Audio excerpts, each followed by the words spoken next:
Paz, querida equipe, saudades, tudo bem com vocês? Hoje eu quero falar sobre o Síndrome de Pedro. Mas para falar sobre o Síndrome de Pedro, eu queria falar um pouquinho o que aconteceu, o que levou a Pedro a agir assim. A Bíblia nos conta em Mateus capítulo 26 que Jesus prediz para Pedro que o negaria. E Pedro lhe diz, olha, ainda que todos te abandonarem, não te abandonarei. E Jesus lhe disse, Pedro, antes que o galo cante, você me negará 3 vezes. Mas Pedro declarou, mesmo que seja preciso que eu morra contigo, nunca te negarei. E todos os outros discípulos disseram o mesmo. Em João capítulo 18, nós vamos ver quando Pedro nega Jesus. Ai, que triste. A Bíblia diz que ele e os discípulos seguiam Jesus. E diz que Jesus foi colocado no pátio da casa do sumo sacerdote. E Pedro teve que esperar do lado de fora. E ali ele ficou esperando e uma mulher lhe perguntou, você não é um deles? Fazia frio. A Bíblia diz aqui, as pessoas fizeram uma fogueira no meio de uma brasa, né? Ficaram se aquecendo e também Pedro ficou se aquecendo. E ali Pedro negou ao Senhor. O galo logo cantou. Vocês conhecem a história, né? Diz que Pedro sentiu-se tão envergonhado, tão triste, tão arrasado. E passa todo aquele momento tão difícil, né? A crucificação, a morte de Jesus, um momento tão doloroso para todos, né? E a Bíblia nos conta que Pedro ficou com aquilo, porque Jesus olhou para ele e ele se lembrou, né? Que Jesus lhe tinha dito, antes que o galo cante, você me negará 3 vezes. Já aconteceu com você de prometer algo que você não cumpriu? E isso te decepcionou demais? Quantas vezes você falou para o Senhor, Senhor, como eu, vou levantar todos os dias, 3 da manhã, por um ano. E aí passa 1 mês, 2 meses, 3 meses, e aí começa. E todos os dias se tornam em 1 dia, 2 dias. Quantas vezes você prometeu para o Senhor que faria alguma coisa e não conseguiu cumprir? Quantas vezes você se envergonhou, né? Porque não é que você não queria fazer, não conseguiu. Quantas vezes você prometeu deixar um pecado de estimação ou algo assim que você sabe que é muito difícil para você deixar e você cai recorrentemente naquele pecado e você promete diante de uma palavra, diante de um momento especial com o Senhor, Senhor, eu te prometo, não farei mais aquilo. E de repente você se vê fazendo. Eu já me encontrei nessa situação. E a gente se sente numa vergonha, em um fracasso com o Senhor, porque é para Ele que nós estamos fazendo. E assim como Pedro, né, diz que ele foi para o barco, foi para o mar, ele começou a se esconder, ele começou nesse colapso, né, que eu chamo do síndrome de Pedro, né, ele tentou se esconder da presença do Senhor, voltou a fazer aquilo que ele sabia fazer, né. Pedro conhecia demais Jesus para abandonar a sua fé. Pedro amava demais Jesus para se enforcar como Judas se enforcou. A gente ama demais Jesus para abandonar a nossa fé. Às vezes nós não abandonamos a nossa fé, mas abandonamos o nosso propósito, para qual aquilo que o Senhor nos chamou, né? E o barco que Pedro vai, né, e diz eu vou pescar, né? Não é um lugar de pecado, mas muitas vezes é um lugar de mediocridade, aonde a gente diz, bom, eu eu vou ser um espectador da cruz de Cristo. Eu vou ser um espectador da ressurreição. Mas o Senhor não nos chamou para sermos espectadores. Ele chamou igual Pedro para sermos pescadores de homens. E Pedro vai para aquele barco e diz, olha, eu me nego a fracassar de novo. Eu vou fazer aquilo que eu sei fazer. Eu vou pescar. Eu vou fazer o que eu tenho controle. Eu vou fazer onde eu me sinto seguro. E assim, muitas vezes eu e você nos escondemos num barco. Nós temos esses momentos assim difíceis de nos esconder, não talvez das pessoas, mas talvez do Senhor. porque só eu e Ele sabemos, né, as nossas promessas, aquilo que nós falhamos com Ele, e aquilo que nos envergonha dele, aquilo que nos paralisa muitas vezes. Então, um barco é um lugar, muitas vezes, onde a gente se esconde do propósito. Eu não sei qual que é o seu barco. Talvez o seu barco seja sair fazer compras. Talvez seja assistir uma série sem parar. Talvez seja entrar em rodinhas de amigos, ou entrar em WhatsApps, entrar em Facebooks, entrar em Instagrams e ficar olhando, perdido lá, passando o seu tempo. Às vezes seja jogar, né? Você se envolve em jogos. Às vezes seja ler coisas fúteis. Às vezes seja como eu, assistir política. Quantas vezes, em vez de eu ficar ouvindo pregação, colocando louvor, adorando ao Senhor, na hora do meus lavar louça, passar roupa, limpar a casa, em vez de eu estar no meu espírito com o Senhor, eu começo a ouvir política, para eu me esconder do Senhor, ou seja, passar o meu tempo. Talvez você esteja assim. Eu não sei qual é a tua. Talvez não é pecado. O barco, às vezes, nem sempre é o pecado, é um esconderijo. Mas eu quero dizer que Jesus foi atrás de Pedro, foi atrás dele no barco. E o interessante é que Pedro não tinha pescado nada. E eu vou te dizer uma coisa: você não vai pescar nada naquele barco, porque não é para isso que Deus te chamou, para ser pescadores de peixe, e sim pescadores de homens. Jesus vai buscar Pedro no seu esconderijo. E sabe que legal, gente? Jesus prepara uma mesa para Pedro. Ai, que lindo. Eu fico imaginando aquele momento. Eu queria ter preparado uma mesa aqui para nós. Se a gente tivesse feito ao vivo, eu acho que eu preparava uma mesa para nós aqui. E Jesus espera Pedro com uma mesa pronta. Porque foi numa mesa que o Senhor diz para Pedro: você me negará, Pedro. É numa mesa que Pedro prometeu ao Senhor, ele disse: eu não vou te negar. Foi lá. Então Jesus traz a mesa para ele de volta, porque ele quer que Pedro volte para ele. E ele vai trazer aquele símbolo de vergonha, e ele vai restaurar aquele momento. E é naquela mesa que Jesus confronta Pedro, né? E Jesus prepara uma brasa, prepara uma fogueira, para preparar um peixe para eles. Sabe, queridos, Jesus é mestre em transformar os nossos símbolos de vergonha em símbolos de esperança, de graça, de mudança, para ajudar a outros. Assim como a brasa representava o momento que Pedro nega Jesus, a brasa nesse momento representa um momento de reconciliação, de dizer: Pedro, estou aqui com você. E no meio da brasa, Jesus vai dizer para ele: Pedro, você me ama?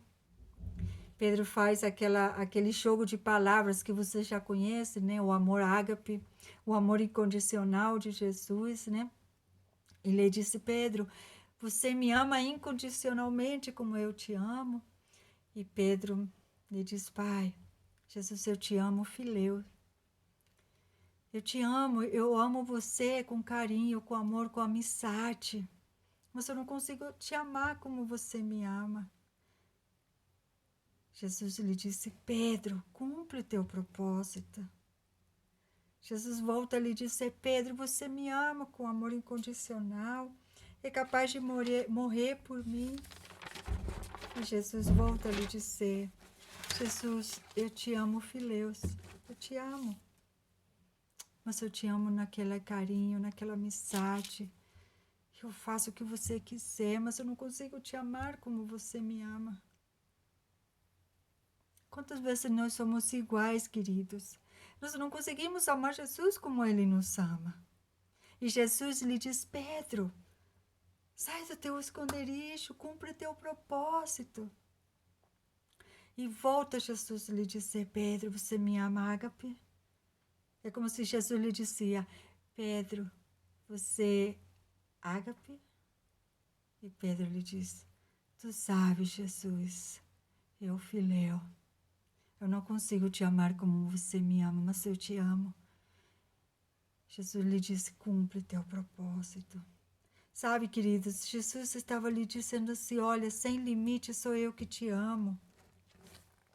Eu sei que você me ama, fileus, mas eu quero que você cumpra mesmo assim o teu propósito, porque você não vai conseguir me amar como eu te amo. Você não vai chegar como aonde eu cheguei. Mas eu consigo te alcançar com meu amor, e eu amo você, e esse seu amor é suficiente para mim. Sabe, queridos, Jesus sabe o quanto você ama Ele, mas Ele sabe as tuas deficiências. Mas o amor dele, ele é suficiente para preencher tudo isso. Ele não quer que você ame como Ele nos ama. Ele sabe que é um processo, mas Ele quer nos encher com esse amor. Mas mesmo assim, Ele quer que a gente saia desse esconderijo e cumpra o seu propósito. Às vezes estamos assim como Pedro, né?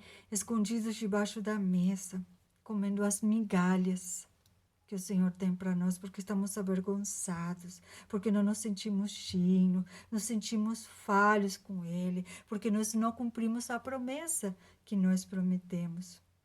Talvez porque nós não somos os cristãos que gostaríamos de ser, talvez porque nós não oramos como gostaríamos de orar, porque nós não temos uma liturgia como gostaríamos de ter, porque nós não somos cristãos como queríamos.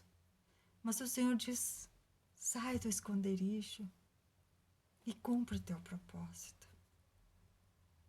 Ele vai em busca de Pedro e o senta na mesa. Ele disse: senta-te na minha graça, no meu amor, recebe meu amor, recebe minha graça. E Jesus lhe vai dizer: Pedro, você lembra dessa promessa? Que você moriria por mim? Isso vai acontecer. Jesus traz uma profecia para ele nesse momento de sentados à mesa. Sabe, para alguém podia dizer: cara, mas uma profecia de que Pedro vai morrer, e vai morrer crucificado.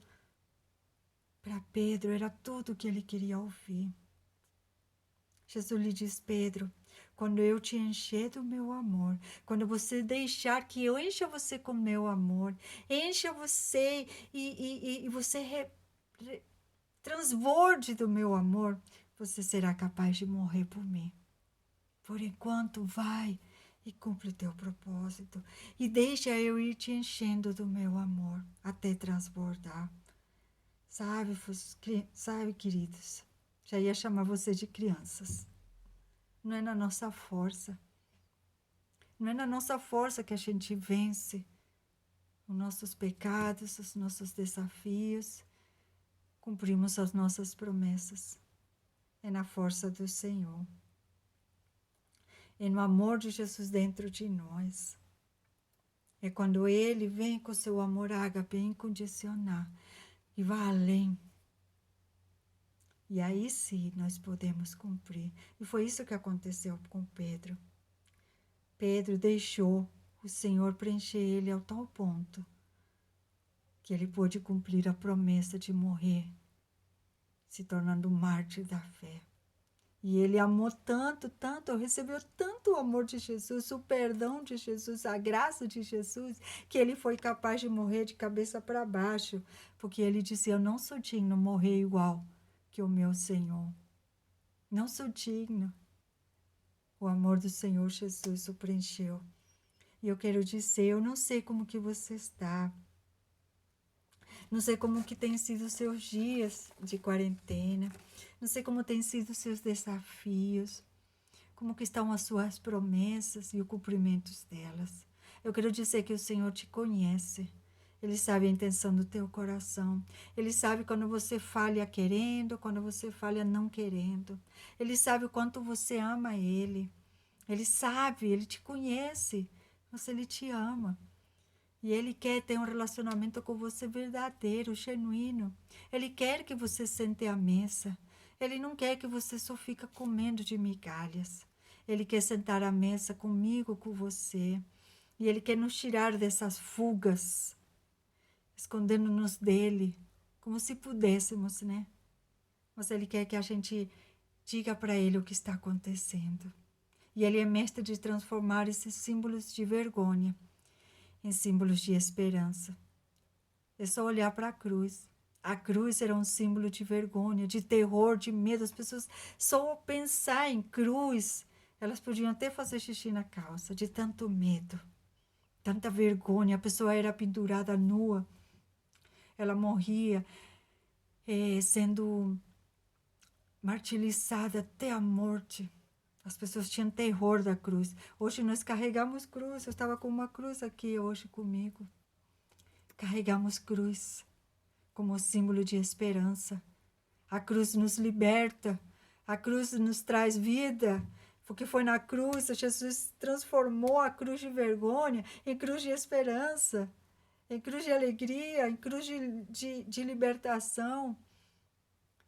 Hoje a carregamos, porque o símbolo que te faz ter vergonha do seu pecado é o símbolo que pode trazer esperança para outros e dizer: eu consegui, você também pode conseguir. Mas não é com a tua força, é com a força do Senhor. Você vai vencer, assim como eu tenho vencido e eu venho vencendo. Eu sei, queridos, que é vergonhoso quando a gente cai no nosso pecado de novo, ou numa falha, né? Mas eu quero te dizer que há esperança e em Jesus está a nossa esperança. E que o Senhor sempre vai atrás de nós. Deixe Ele.